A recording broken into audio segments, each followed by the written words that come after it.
Hello दोस्तों, मैं दीपक स्वागत करता हूँ आपके अपने इस यूट्यूब चैनल जय हिंद भाई दीपक सर पर। दोस्तों, जैसा कि आपको पता होगा कि आज हम पढ़ाएंगे पार्ट 2।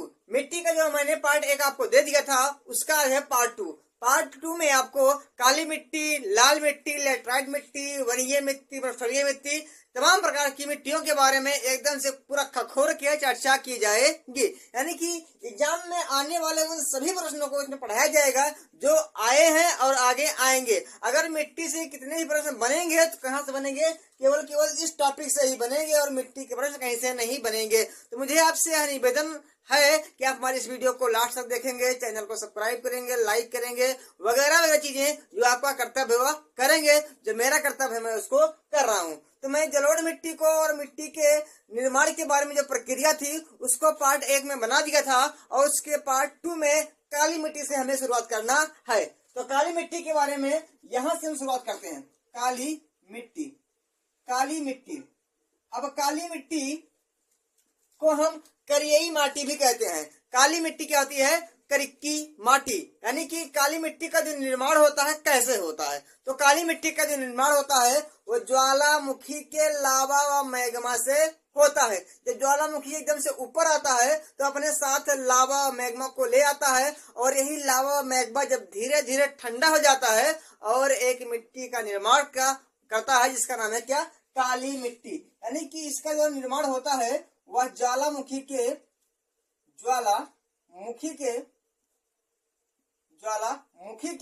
लावा व मैग्मा से होता है। किससे? लावा, ज्वालामुखी के लावा प्लस मैग्मा से क्या होता है? इस मिट्टी का निर्माण होता है। ठीक, ये क्वेश्चन बहुत बार पूछा गया, काली मिट्टी का निर्माण कैसे होता है? तो ज्वालामुखी के लावा मैग्मा से होता है। किसका?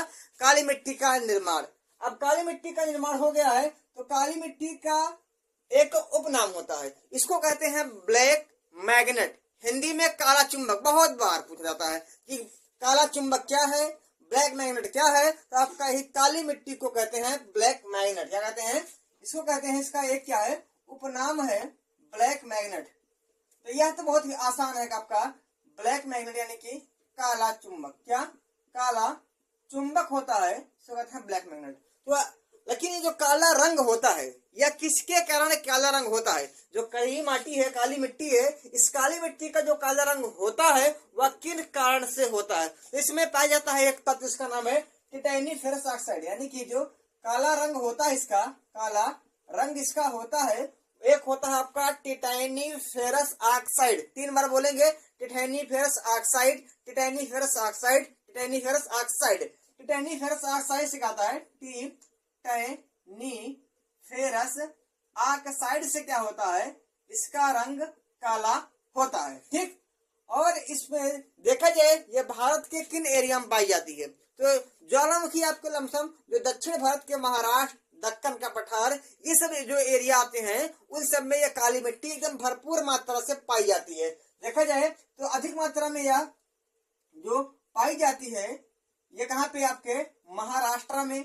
महाराष्ट्र के साथ देखा जाए तो यह आपके दक्कन के पठार में। अब दक्कन का पठार में आपका तेलंगाना आता है, तेलंगाना के साथ साथ आपका हल्का मध्य प्रदेश आता है, मध्य प्रदेश में थोड़ा सा आपका उड़ीसा आता है, थोड़ा सा छत्तीसगढ़ आता है, थोड़ा सा झारखंड आता है। इन सभी एरिया में क्या होता है? लाल मिट्टी पाई जाती है। लाल मिट्टी में देखा जाए जो पोषक तत्व होते हैं, पोषक तत्व कौन कौन से होते हैं? जब पोषक तत्व देखा जाए इसमें होता है कैल्शियम कार्बोनेट। क्या होता है? Calcium carbonate. कैल्शियम कार्बोनेट इसमें क्या होता है? एकदम से कूट के भरा होता है। इसमें देखा जाए चूना होता है, इसमें देखा जाए आयरन होता है, आयरन। और टिटेनिफेरस मैग्नेट, टिटेनिफेरस सॉरी ऑक्साइड नहीं, टिटेनिफेरस मैग्नेटाइट। क्या? टिटेनिफेरस मैग्नेटाइट से क्या होता है? सॉरी यहाँ पे गलती थोड़ा हो गया, यानी कि आयरन। और देखा जाए इसमें अनेक प्रकार के पोटास ओटास, ये सब एकदम क्या थे? भरपूर मात्रा में पाई जाती है। यानी कि इनकी एकदम भरमार होती है। अधिक मात्रा में कौन होता है? कैल्शियम कार्बोनेट, चूना, आयरन, पोटास। जो इसमें होने वाली खेती है यह बहुत ही लाजवाब तरीके से होती है इन्हीं के कारण। इसमें देखा जाए तो एक बहुत ही अधिक मात्रा में पाया जाता है ह्यूमस। क्या होता है? ह्यूमस। ह्यूमस मतलब क्या होता है? सड़ा गला चीज को कहते हैं ह्यूमस। जीवाश्म, सो हिंदी में कहते हैं जीवाश्म। तो जीवाश्म भी इसमें अधिक मात्रा में पाया जाता है।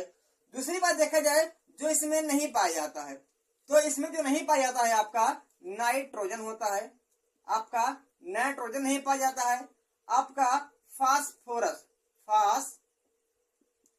फास्फोरस या फास्फोरस, ये दोनों किसमें पाए जाते हैं? ये दोनों जलोढ़ मिट्टी में एकदम से कूट कूट के भरे होते हैं, इसलिए काली मिट्टी में यह नहीं पाए जाते हैं। काली मिट्टी के लिए एक बहुत ही फेमस फसल है जिसको कहते हैं कपास। अगर कपास को जाना जाता है तो काली मिट्टी के नाम से ही जाना जाता है, यानी कि कपास से काली मिट्टी, काली मिट्टी से कपास। कपास काली मिट्टी के लिए मुख्य है और जो काली मिट्टी है वो कपास के लिए मुख्य है। इसमें अगर फसल की बात की जाए तो कपास भी होता है। कपास अधिक होने के कारण इस मिट्टी को हम कपासी मिट्टी भी कहते हैं, कपासी मिट्टी भी इसको कहते हैं। देखा जाए इसमें गेहूं भी होता है, इसमें देखा जाए गेहूं के साथ साथ इसमें हल्का बाजरा भी होता है और तमाम प्रकार की फसलें, ज्वार इसमें होता है। इसमें इत्यादि फसलें क्या होती हैं? अधिक मात्रा में इसमें पाई जाती हैं। लेकिन देखा जाए जो फेमस है वो कौन सा? आपका कपास है। इसका एक और उपनाम है, इसको कहते हैं रेगुर मिट्टी। इसको क्या कहते हैं? इसे रेगुर मिट्टी भी कहते हैं, यानी कि रेगुर मतलब होता है काला। इसको काली मिट्टी या फिर रेगुर मिट्टी के नाम से इसे जाना जाता है। यानी कि एक दो बात इसमें और है। देखा जाए जब इसमें इस काली मिट्टी में जब पानी भर जाता है तो यह पानी सोख लेती है और जब इसमें धूप लगती है एकदम से अकड़ जाती है और अकड़ने के बाद तो बड़ी बड़ी दरारें के रूप में पड़ जाती हैं। इसलिए इसका एक और उपनाम दिया गया है कि प्रकृति के द्वारा स्वतः जुताई की जाने वाली जो मिट्टी है वो कौन सी? आपकी काली मिट्टी। यानी कि प्रकृति के द्वारा स्वतः जुताई की जाने वाली जो मिट्टी है उसे कहते हैं क्या? उसे कहते हैं काली मिट्टी। काली मिट्टी को अंतरराष्ट्रीय लेवल पे एक अलग नाम से जाना जाता है। उत्तर प्रदेश में एक इसे अलग नाम से हम जानते हैं। तो इसे उत्तर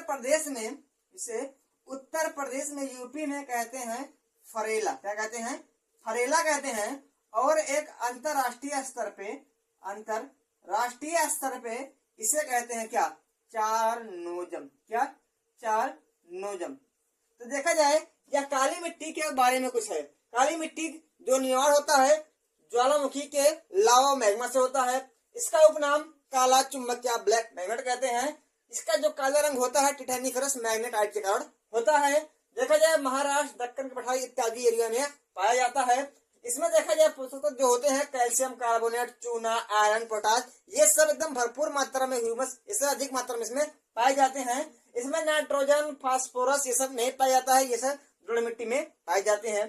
देखा जाए इसमें कपास बहुत अधिक मात्रा में होता है, इसलिए इसे कपासी मिट्टी कहते हैं। साथ साथ गेहूं, बाजरा, ज्वार ये सब इसमें होता है।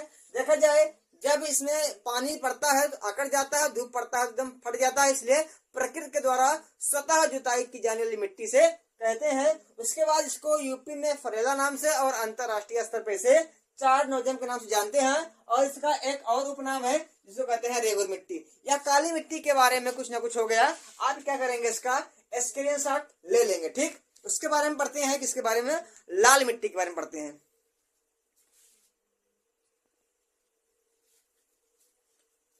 अब पढ़ते हैं लाल मिट्टी के बारे में। लाल मिट्टी के बारे में पढ़ने से पहले आप जान लीजिए कि लाल मिट्टी का निर्माण होता कैसे है। तो लाल मिट्टी का निर्माण वहां पे होता है जो कि आपकी चट्टाने होती हैं। चट्टाने पे जब कम वर्षा होती है तो कम वर्षा होने के कारण इसके कुछ जो अंग हैं वो टूट टूट के एक स्थल के रूप में बिगड़ जाते हैं और लाल मिट्टी का निर्माण करते हैं। यानी कि देखा जाए इसका जो निर्माण होता है वह अग्नेय चट्टान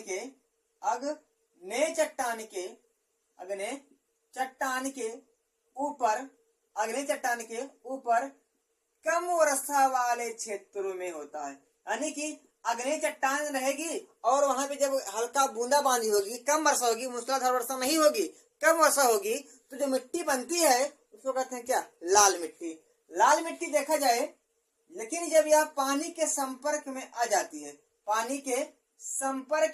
जाती है तो इसका रंग हो जाता है पीला।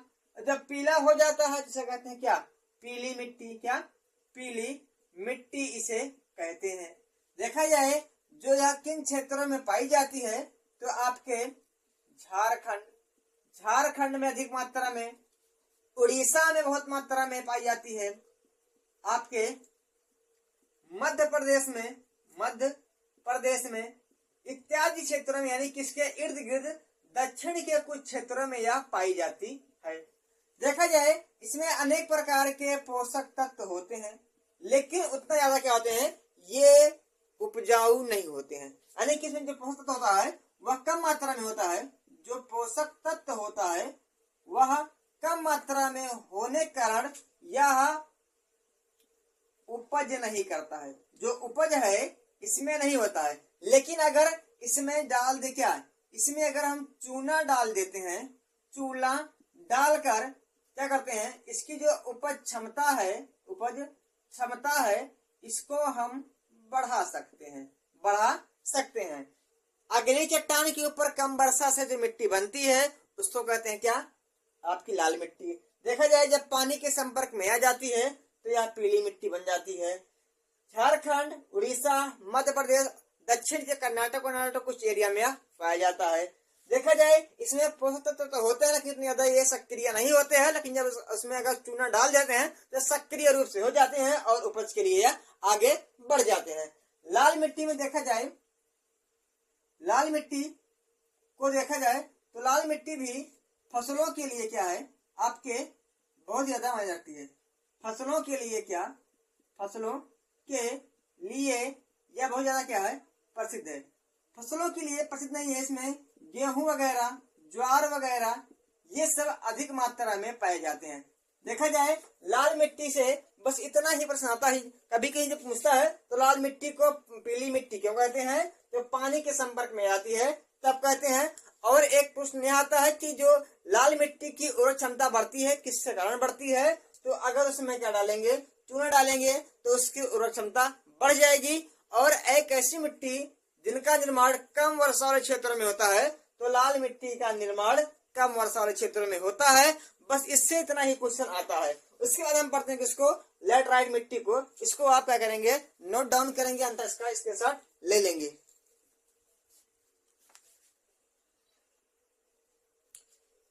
एक क्वेश्चन इसमें रह गया है, वह क्वेश्चन है कि लाल मिट्टी का रंग लाल किस कारण होता है। तो लाल मिट्टी का रंग लाल इस कारण होता है क्योंकि इसमें अधिक मात्रा में लौह ऑक्साइड, क्या, लौह ऑक्साइड क्या होता है, इसमें अधिक मात्रा में होता है। इसलिए इस लाल मिट्टी का रंग क्या होता है, लाल होता है। इसका मिटाने से पहले हम आप इसका क्या लेंगे, स्क्रीनशॉट वगैरह ले लेंगे। इसके बाद हम पढ़ेंगे इसको, आप पढ़ेंगे लैटराइट मिट्टी के बारे में। ठीक, लैटराइट मिट्टी के बारे में पढ़ेंगे, कुछ जानते हैं उसके बारे में कैसे कैसे होता है। तो लैटराइट मिट्टी के बारे में कुछ यहाँ पे, लैटेराइट,